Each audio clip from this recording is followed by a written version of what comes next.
بس محدش بياخد باله لما برجع افتح باب الشقة واسمع صوت الصمت اللي بيخرم وداني.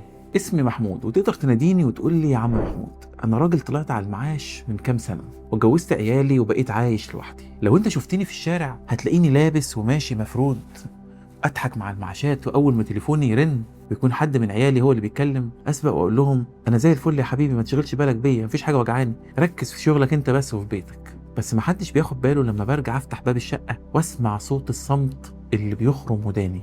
محدش بيشوفني وانا بلف في الاوض الفاضيه وببص لكرسي السفره اللي كان زمان ما بيفضاش. الكلمه اللي بتقتلني من جوه مش ان انا عيان، الكلمه هي ان انا ما بقاش ليا لازمه. بقيت حاسس ان انا زي خير الحكومه او حته موبيليا قديمه مركونه في البيت. دوري في الدنيا خلص ومستني النهايه. كلامهم كان من دافع الحب بس حسسني اني بقيت عبء.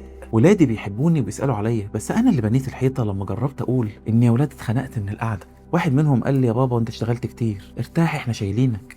التاني قال لي يا حاج كبر دماغك، روح صلي في الجامع. والتالت اقعد مع اصحابك واضحك يا حاج كده من قلبك. كلامهم كان من دافع الحب بس حسسني اني بقيت عبء ومطلوب مني اني اقعد ساكت. فقررت ابلع وجعي وارسم وش الراجل البركه الشبعان من الدنيا، عشان مش عايز اكون تقيل على قلب حد في اخر ايامي. عم محمود خلص حكايته، وهنا يجي دورنا عشان نفهم ايه اللي بيحصل ورا البيبان المقفوله لابائنا وامهاتنا.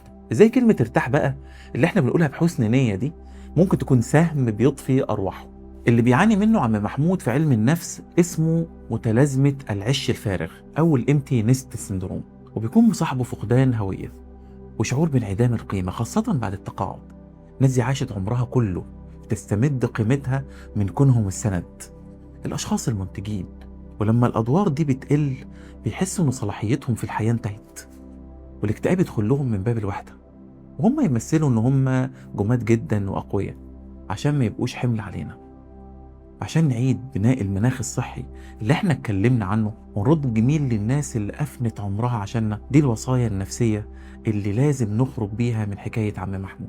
الوصية الأولى رسالة لعم محمود ولكل أب وأم كبروا في السن.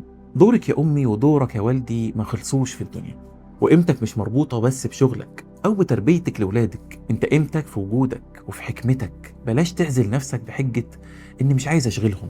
من حقك تقول إن أنا وحيد، من حقك تطلب إنك تشوفهم. الضعف في السن ده مش عيب ولا تقليل من حضرتك، ده احتياج إنساني طبيعي. اقلع قناع القوة واسمح لولادك إن هم يردوا جزء من اللي حضرتك عملته عشانهم. الوصية التانية رسالة للمجتمع، للشباب وللأبناء. لما والدك ووالدتك يقولوا لك في التليفون احنا كويسين، اقرا اللي ورا الكلام. الكبار مش محتاجين بس فلوس، مش محتاجين علاج وأكل، الكبار محتاجين يحسوا إن هم مهمين، يحسوا إن هم مطلوبين. بلاش تخلوا علاقتكم بيهم مجرد تأدية واجب.